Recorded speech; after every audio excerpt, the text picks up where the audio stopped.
My brother's drunk son insulted me in front of everyone, saying I had to use money to buy love, so I cut them off, and their panic exposed everything. My brother's drunk son shouted, "She buys love because she can't earn it." The room burst into laughter. I said nothing. I just left. Days later, when they realized what I'd done, the flood of frantic texts nearly crashed my phone. You ever walk out of a room knowing you'll never walk back in the same way? That night felt different from the start, though I didn't know why at first. It was my niece Emma's graduation party thrown together last minute at my brother's place. Plastic folding tables, cheap banners taped to the wall, and a grill that kept setting off the smoke alarm. The kind of party that looks thrown together by people who only love the idea of celebrating someone, not the person themselves. But I showed up like I always do. I had driven an hour and a half, brought a framed quote from Maya Angelou that I had spent extra money to get custom made, and tucked 2 crisp $100 bills into a card I wrote by hand. I do that. Still write cards. Still mean what I say. Maybe that's my curse. No one looked up when I walked in. My brother gave me a one-armed hug with a hot dog in his other hand. His wife didn't even pretend to smile. And the rest of them, the cousins, the grandkids, my parents and their recliners, were too wrapped up in their own little circles to notice the one woman who's funded half their problems. I've helped pay for 2 semesters of community college for a niece who flunked out before midterms. Paid the down payment on Brandon's second car. Sent emergency rent money to my brother 3 times in 1 year when he couldn't catch a break. Bought groceries for my parents when the fridge was empty. And I never once held it over their heads. Not once. I used to think they saw me as dependable. But that night made it clear. I wasn't dependable. I was disposable, useful until I wasn't. Brandon was already drunk when I arrived, but by the time the sun went down, he was full-blown loud, stumbling, slurring, laughing like a cartoon villain at his own dumb jokes. He stood up in the middle of the room, a beer bottle swinging in his hand, and said he wanted to give a toast. I should have known better. She buys love because she can't earn it. I didn't even know he was talking about me until I saw their faces, and then they laughed. Not polite chuckles, not nervous glances, full laughter. My brother howled like it was comedy night. My parents laughed, too. Even Emma covered her mouth, but didn't stop. And the worst part, no one, not one person, said a thing to stop him. I didn't say a word. I didn't need to. I set my plate down, walked past the half-dead potted plant near the door, picked up my purse, and left. Just like that, the cold air outside felt cleaner than the fake warmth in that house. I drove home in silence. Didn't cry. Didn't get angry. Just sat there thinking about every time I'd said yes when I should have said nothing at all. Every dollar I gave. Every of course when I should have said figure it out. At home, I pulled out a drawer in the guest room filled with papers I hadn't looked at in years, receipts, transfer confirmations, letters of thanks that had turned into expectations. I stayed up all night building a list, a real list, everything I'd paid, everyone I'd helped. I started highlighting names. Brandon, $2,000 in tuition and a $700 car repair. My brother, $12,500 over 8 years. Emma, 3 birthday gifts, 1 laptop, 1 rent deposit. My parents, groceries, electric bills, prescriptions. Too many to count. I totaled it. I stared at the number. $46,732. That was the price of being their afterthought. And that was the night I decided to stop. Not out of revenge, out of respect for myself. I had given them more than money. I gave them years of silence while they used me. And now for the first time in my life, I was about to give them exactly what they gave me. Nothing. They didn't realize it that night. But they would. And when they did, the panic came fast. It started small, subtle, like they didn't even notice at first. The next morning, Brandon texted me. No apology, of course, just a casual, "Hey, do you still have the number for that mechanic you used?" I didn't reply. I deleted the message. He followed up 2 hours later with, "You good?" Still nothing from me. 2 days later, a third text. "Aunt Karen." Silence. Then my brother called. I let it ring out. He called again and again. Then a voicemail. "Hey, not sure what's going on, but Brandon didn't mean anything. You know how he is. Let's not make this a big thing, okay?" I saved the message just in case. A week passed and the birthday invitation for my youngest niece came in the mail. One of those last-minute Facebook-style cards printed at Walgreens. I used to send a check, a gift, and sometimes helped pay for the party. This time, I tossed the invite in the trash. They still hadn't said sorry, not one of them. Not even Emma, who had taken the envelope I gave her with a smile like she deserved it. Then came the money request. My brother texted, "Hey, kind of tight this month. Think you can help with the phone bill? Just until Friday. He attached a screenshot of the overdue notice. I texted back one word, no. 10 minutes later, he sent, wait, what? Followed by, are you okay? That's when the tone started shifting. My silence wasn't passive anymore. It was loud. A few days after that, my sister-in-law messaged me on Facebook. Hey, just wondering why you're acting like this. It's not like you to hold a grudge. Took everything in me not to laugh. They thought I was acting different. I was finally acting like them. Brandon posted something on Instagram, a selfie with the caption, real ones only. And a little snake emoji. Subtle, but I knew it was aimed at me. He still owed me $700. I'd reminded him 6 times in the past 2 years, always got some excuse. Now he was wearing $200 sneakers and calling me a snake. That week, my dad called. That one almost got me to pick up, but I didn't. I let it go to voicemail. He didn't leave one. A few days later, I got a group text from my brother. Can we talk? We all feel like something's wrong and it's hurting the family. We miss you. I left it on read. The panic truly kicked in when the car insurance lapsed. I know because my niece called me crying. The same one who laughed at Brandon's little performance. She said they needed $300 by Friday or they'd lose the car. She didn't say sorry, she just said please. I didn't reply. That night I heard from a cousin I hadn't spoken to in years. One I'd loaned money to during her divorce. Karen, are you okay? Everyone's saying you're going through something. I almost responded, but I didn't owe anyone an explanation. Let them sit in the silence. Let them feel the weight of the space I used to fill. And then just when I thought it might start to cool down, my phone exploded. Missed calls, voicemails, messages, not just from family, from friends of the family, neighbors, even my church group. Apparently, my brother had started telling people I was having some kind of breakdown, that I was isolating, that I needed help. I wasn't having a breakdown. I was waking up. And they didn't know it yet, but I was just getting started. I didn't send the list out of anger. I sent it for clarity. A mirror. Let them see themselves.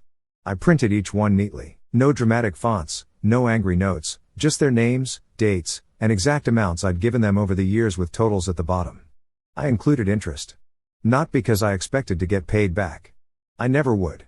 It was to show them how far from supportive family they drifted, how transactional it all had been. For Brandon, I included a copy of the bank transfer where I paid for his court fines, plus the check I wrote for his laptop that magically disappeared a week later. For Emma, I included the laptop receipt and the custom jewelry she once cried over, a gift she later sold online. I mailed them all out the same day. No note, no explanation, just the numbers. I didn't hear anything for 3 days. Then the storm hit. First came my brother. He called me 17 times in one day. Left 5 voicemails. He was livid, said I was embarrassing the family, airing private things, and that I looked crazy. What he didn't know was that I sent a copy to my parents, too. My mother left me a voicemail saying she was shocked and didn't remember asking for help that many times. My father didn't call, but I know he saw it because the next day I got a letter in the mail, handwritten, 3 pages, rambling between guilt and denial. At the end, he asked me not to cut them off. Too late. I'd already pulled my name off my parents' utility account. They'd never bothered changing it when I started paying it. Just let me cover it like it was my responsibility. Emma tried the guilt approach, sent me a long text about how she was just a kid and didn't know what Brandon would say. Said she didn't laugh at me, just laughed because she was nervous. Asked if I could forgive her. Then added almost like she forgot why she was reaching out. Also, did you see my Venmo? I'm short on rent. I didn't reply. The silence became my boundary. Said everything. Then something happened I didn't expect. A cousin I hadn't spoken to in over 5 years, Monica, called me. She didn't ask for money. She just said she got the letter and she hadn't realized how much I'd been doing for everyone. She said she was sorry. Not the fake kind, the kind you don't expect. She said she understood if I wanted distance, but she hoped I was okay. I didn't know what to say to that. Then another surprise. A woman from the church I hadn't seen in months asked if I'd be interested in joining their mentorship program for teens in foster care. She said they needed women with patience and stability and that she thought of me. That stuck with me for days, longer than all the voicemails and texts from my family combined. While they were scrambling to fill the void I left, I realized something. I was ready to stop giving to people who only took. I wanted to give to someone who might actually need me, someone who wouldn't laugh at me in a room full of people who fed off my kindness. That's when I made the decision I was going to adopt. Not because I was lonely, but because I still had love to give. And I refused to let it rot in a place where it was never appreciated. I didn't walk into the adoption center with a plan. I walked in with curiosity and maybe for the first time in a long time with hope. It wasn't one of those clean Instagram-worthy places. It was cramped, buzzing with outdated fluorescent lights and the soft echo of too many voices, but it felt honest. There were no fake smiles, just real kids and tired workers doing their best. I told the coordinator, Melanie, that I wasn't interested in a baby. I wasn't looking to start from scratch. I wanted kids who were older, ones most people didn't pick first. She smiled, not in a sweet way, more like she was surprised I meant it. She introduced me to David and Ela. David was 10, Ela was 8. Siblings had been in and out of 3 different foster homes. Parents overdosed 2 years ago. Nobody in the family stepped up. Their case file read like a crime novel, except it wasn't fiction. They were quiet at first, sat across from me at the table, glancing at each other. I asked them if they liked puzzles. They shrugged. I said, I hate puzzles. That got a tiny smile out of David. Ela asked if I liked dogs. I said, I don't know. Never had one. She said she hoped we could get one if I became their mom. I didn't expect to feel anything right away, but I did. Not some magical connection.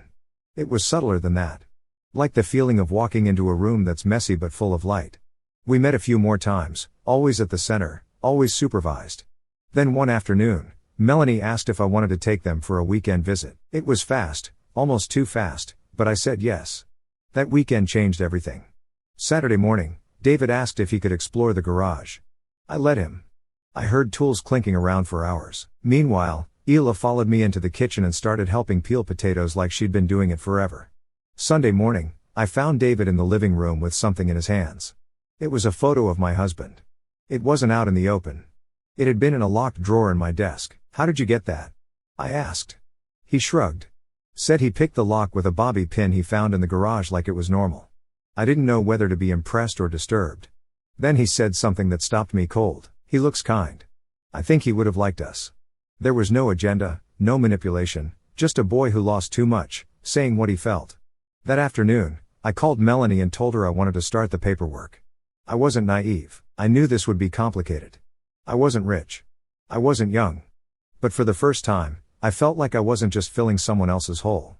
I was building something of my own. That night while cleaning up, I found Ila's notebook on the couch. She'd been sketching, mostly stick figures, but on the last page, she'd drawn a house, 3 windows, a dog in the yard, and in the middle, 3 people holding hands. She labeled them David, me, her. No one had ever drawn me and their family before. Meanwhile, I was still ignoring the avalanche of calls and messages. My brother had started texting long, dramatic messages. Said our parents weren't eating, that my silence was making them sick, said I was selfish. Selfish. That same day, I got a certified letter from a lawyer. My parents had decided to update their will. I wasn't in it anymore. That would have hurt once. It didn't now. I called Melanie back and told her to move faster. The adoption was finalized on a Tuesday, a quiet ceremony, just the 3 of us, and a judge who looked like he'd seen 1,000 cases just like ours. But to me, it wasn't small. It was the first real family photo I'd ever taken where I wasn't just visiting someone else's life. We went out for burgers. After David ordered 2, Ela asked the waitress if they had milkshakes with whipped cream like in the movies. They did. She got chocolate. I got vanilla. David said we should all try a sip of each other's. Like a tradition. And just like that, I had a tradition. We got the dog, too. A rescue named Milo who barked at squirrels and followed Ela everywhere like a shadow. My house for once sounded alive. Then I got a call from Monica. She didn't know I'd adopted. She wasn't calling for that. She said my brother had been arrested. I thought she was exaggerating. She wasn't. Fraud. Turns out he'd been borrowing under his wife's name and opened 2 lines of credit in their son's name. Brandon's. And somehow the bank caught it. I didn't feel anything at first, just silence. A week later, my parents' house went into pre-foreclosure. They hadn't told anyone they were 3 months behind. My name wasn't on the bills anymore. The utilities had been shut off once already.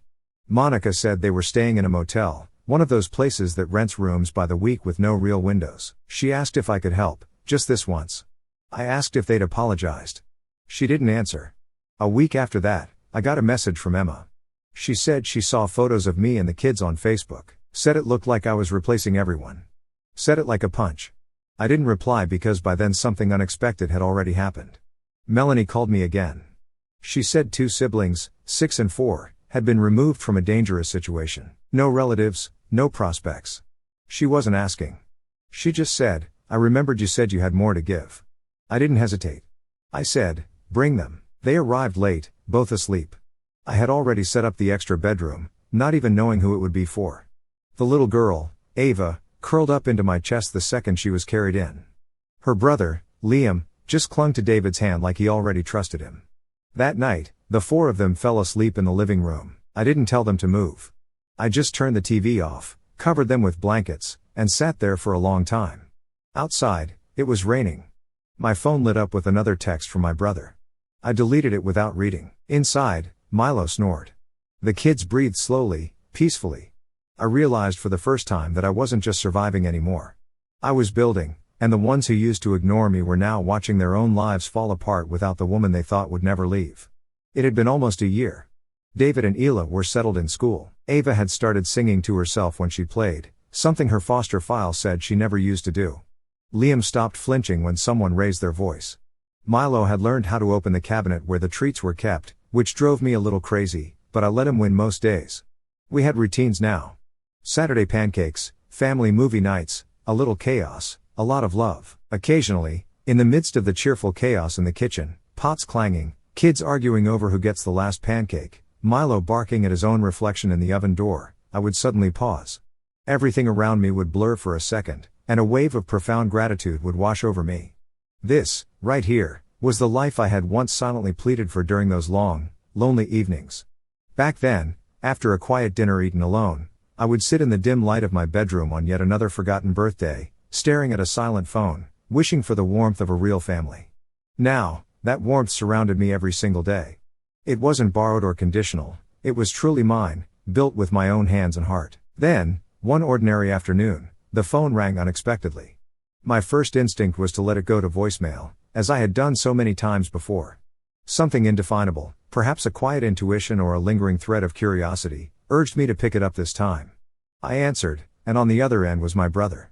His voice sounded unfamiliar, subdued, weary, stripped of the usual bravado or casual deflection I had grown accustomed to over the years. He wasted no time on small talk. He told me straight away that he wasn't calling to ask for anything, not money, not favors, nothing. He admitted, with a heaviness I had never heard from him before, that he finally had nothing left to request.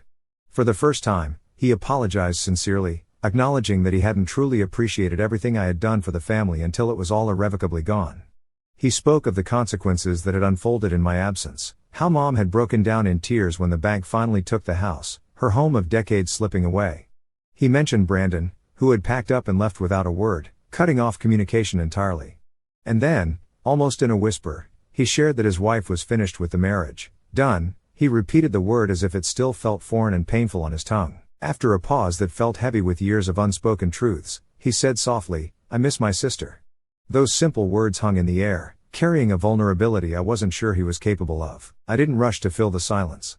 I let his confession settle, feeling its weight without interruption. When I finally spoke, my voice was steady and calm. "I haven't gone anywhere," I replied. "You just never really looked at me." He fell quiet again, the line filled only with the faint sound of his breathing. Eventually, he gathered the courage to ask if I would ever come visit, if there was a chance to rebuild some bridge between us. My answer was firm, but not cruel. "No," I said gently. "I'm not walking back into a room where I was once humiliated like that. And I'm certainly not bringing my children into a place where people once mocked the very kindness that held everything together." I paused, then added the most important part. I told him that I forgave him. But forgiveness didn't mean forgetting, and it certainly didn't mean returning to the old patterns. I meant every word, and I hoped he could hear the finality in my tone, tempered with the peace I had finally found. That same week, I took the kids to the neighborhood park on a bright, crisp day. The air was filled with laughter and the rustle of leaves. Ela, ever the social one, struck up an instant friendship with another little girl swinging nearby. It turned out she was adopted too, and the two of them chattered away about their favorite cartoons as if they'd known each other forever. David, full of adventurous energy, decided to conquer a tall oak tree, only to get comically stuck halfway up, calling down for help with a mix of embarrassment and giggles until I coached him safely back to the ground. Meanwhile, Ava and Liam raced across the grass, chasing Milo, who darted joyfully with his tongue lolling out. Their voices overlapped in excited shouts. "Mom! Look at this! Mom, Milo stole my shoe! Mom, come push me higher," each call pulling at my heart in the best possible way. I stood there on the sidelines, watching them all, a quiet smile spreading across my face. I felt like a woman who had risen from the ruins of her old life, fully aware of the immense cost, the pain, the boundaries, the irreversible choices, that had been required to construct this new one from the ashes. In the end, my original family didn't crumble simply because I walked away. They unraveled because they had never learned the essential skill of standing on their own 2 feet, always relying on someone else to prop them up. As for me, I finally stood tall. I chose to leave the toxicity behind and create something far better, far stronger, rooted in genuine love and mutual respect. I was never the one who truly needed them to define my worth or fill my days. They were the ones who failed to see who I really was, my strength, my generosity, my quiet resilience, until I vanished from their daily equation. And by the time the reality of their loss sank in, by the time they grasped the depth of what they had taken for granted, I had already discovered and claimed the fulfilling life I was always meant to have. It was a life brimming with noise, love, and belonging, one that no amount of past regret could pull me away from now.